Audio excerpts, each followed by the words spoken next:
Hello friends, मैं हूं CA Mukesh Sharma और इस वीडियो में मैं आपके साथ डिस्कस करूंगा स्पॉन्सरशिप सर्विसेज के ऊपर जीएसटी की क्या इम्प्लीकेशन होती है, किस तरह से स्पॉन्सरशिप सर्विसेज के ऊपर जीएसटी लगाया जाता है और क्या उसके ऊपर रिवर्स चार्ज एप्लीकेबल है, क्या उसमें भी कोई एग्जम्पशन है या नहीं है। इन सारी बातों को हम इस वीडियो के अंदर डिस्कस करेंगे। तो जहाँ तक स्पॉन्सरशिप की सर्विसेज की बात आती है, सबसे पहले हमें ये समझना है कि स्पॉन्सरशिप सर्विस क्या होती है। स्पॉन्सरशिप सर्विस सप्लायर कौन है इसमें और रिसिपिएंट कौन है। तो इसके लिए इस कंसेप्ट को समझें कि फॉर एग्जांपल अगर कोई इवेंट ऑर्गेनाइज किया जा रहा है तो उस इवेंट को ऑर्गेनाइज करने वाला let's say for example mister x है या फिर कोई एक कंपनी है जो इस इवेंट को ऑर्गेनाइज कर रहा है और इस इवेंट को ऑर्गेनाइज करने के लिए एक कंपनी है ABC।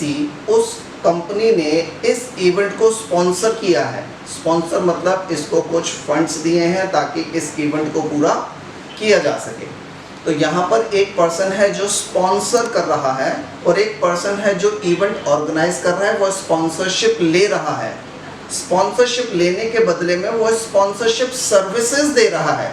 तो जो कंसिडरेशन को रिसीव करता है वो स्पॉन्सरशिप सर्विसेज देता है और जो पर्सन कंसिडरेशन पे कर रहा है वो स्पॉन्सरशिप सर्विसेज को रिसीव करता है, वो रिसिपिएंट होता है। इवेंट के अंदर इस स्पॉन्सर्स के नाम से रिलेटेड हम कुछ बेनिफिट्स उसको देते हैं ताकि फ्यूचर पोटेंशियल कस्टमर्स उसके साथ जुड़ें।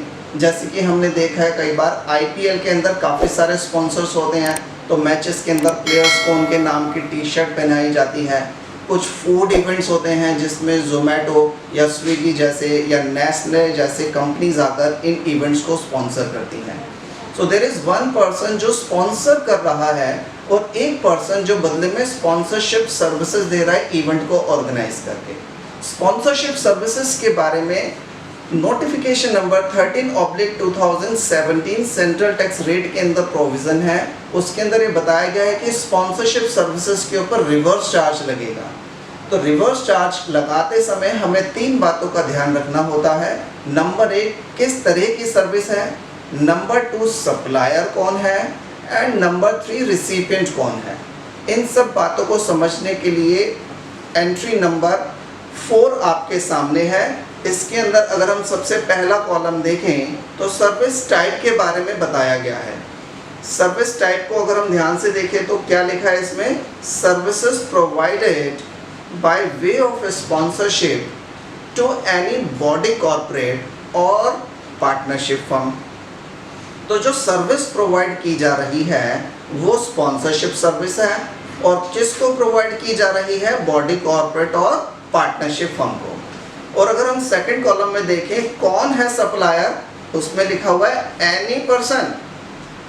एनी पर्सन मतलब कोई भी पर्सन हो सकता है, वो बॉडी कॉर्पोरेट भी हो सकता है, वो कोई एक प्राइवेट लिमिटेड या पब्लिक लिमिटेड कंपनी भी हो सकती है, वो एक पार्टनरशिप फर्म या LLP हो सकती है, या फिर कोई एक इंडिविजुअल पर्सन भी हो सकता है जो स्पॉन्सरशिप सर्विसेज प्रोवाइड कर रहा है। अब अगर हम तीसरे कॉलम में देखें कि रिसिपिएंट कौन है, तो यहाँ पे रिसिपिएंट स्पेसिफिकली 2 लोगों को बताया गया है, बॉडी कॉर्पोरेट और दूसरा पार्टनरशिप फर्म। फ्रेंड्स इस बात का ध्यान रखना, बॉडी कॉर्पोरेट के अंदर हमारी कंपनीज भी शामिल हैं जो इनकॉर्पोरेटेड इन इंडिया है एज वेल एज जो इनकॉर्पोरेटेड आउटसाइड इंडिया है। अगर हमें बॉडी कॉर्पोरेट की डेफिनेशन देखनी है तो कंपनीज एक्ट 2013 सेक्शन 2 सबसेक्शन 11 में जाके देखनी होती है। दूसरा पर्सन यहाँ पे है पार्टनरशिप फर्म। पार्टनरशिप फर्म में ध्यान रखना LLP को भी पार्टनरशिप फर्म के अंदर ही शामिल किया जाता है। तो अगर रिसिपिएंट कोई कंपनी, कोई बॉडी कॉर्पोरेट, कोई पार्टनरशिप फर्म या LLP है तो रिवर्स चार्ज के प्रोविजंस यहाँ पे एप्लीकेबल हो जाएंगे।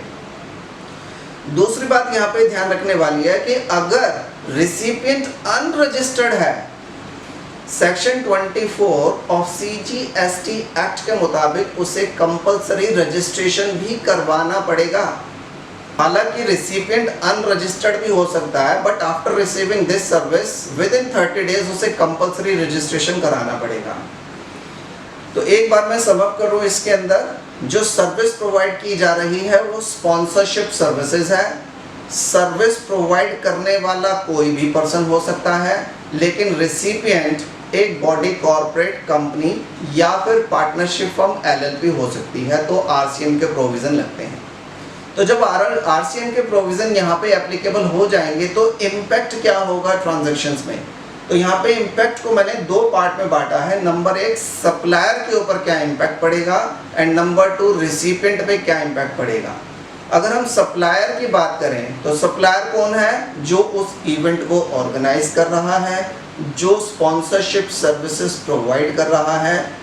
तो वो सप्लायर जब अपना टैक्स इनवॉइस इशू करेगा इस एंट्री के तहत, टैक्स इनवॉइस किसे इशू करेगा? बॉडी कॉर्पोरेट या पार्टनरशिप फर्म को। जब टैक्स इनवॉइस इशू करेगा तो क्लियरली उसे मेंशन करना है कि इसके ऊपर रिवर्स चार्ज एप्लीकेबल है। फिर हमें नेक्स्ट बात ये ध्यान रखनी है कि उस सप्लायर के लिए ये सर्विस एग्जम्प्टेड सप्लाई मानी जाएगी। हालांकि एग्जम्प्टेड नहीं है ये सेक्शन 11 के तहत। क्यों? क्योंकि इस पर तो टैक्स लग रहा है, रिसिपिएंट पे कर रहा है। बट सप्लायर के लिए ये एग्जम्प्टेड सप्लाई मानी जाएगी as per the provisions of section 17 subsection 3 of CGST act. तो सप्लायर इसे अपनी एग्जम्प्टेड सर्विसेज के अंदर दिखाएगा।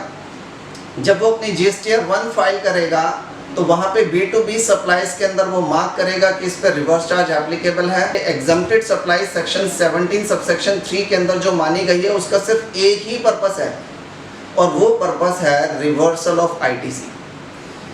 तो जो सप्लायर जिस बैकवर्ड वो ITC, क्योंकि जब वो इवेंट ऑर्गेनाइज कर रहा है तो बहुत सारे इनपुट सर्विसेज वो ले रहा होगा, तो उन इनपुट और इनपुट सर्विसेज से रिलेटेड जो भी ITC है वो उसको नहीं मिलेगा और जो कॉमन ITC है वो उसकी टैक्सेबल और एग्जम्प्टेड सप्लाई के बीच में प्रोपोर्शनेट बढ़ जाएगा और एग्जम्प्टेड सप्लाई से रिलेटेड इसका ITC उसे रिवर्स करना पड़ेगा।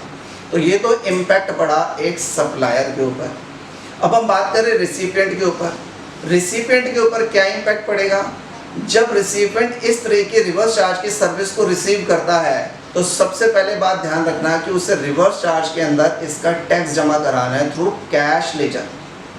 वो ITC को यूज नहीं कर सकता RCM की लायबिलिटी को जमा कराने के लिए। जब एक बार वो RCM की लायबिलिटी को कैश लेजर के थ्रू जमा करा देगा उसके बाद वो उसका ITC ले सकता है। ITC ले सकता है, यस, बिकॉज अल्टीमेटली है तो उसके लिए input service. But reverse charge की वजह से पहले वो टैक्स जमा कराएगा, बाद में उसका ITC क्लेम करेगा।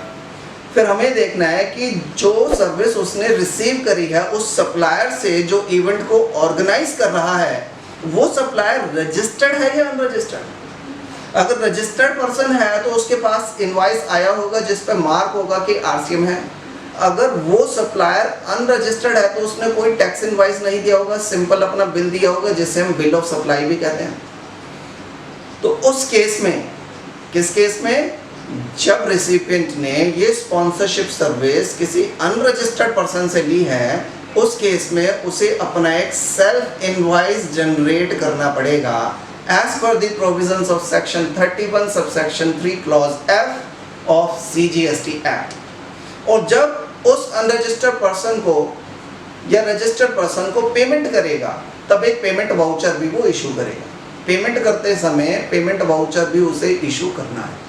तो ये सारे प्रोविजंस हैं हमारे स्पॉन्सरशिप सर्विसेज से रिलेटेड जो कि नोटिफिकेशन नंबर 13/2017 से रिलेटेड है।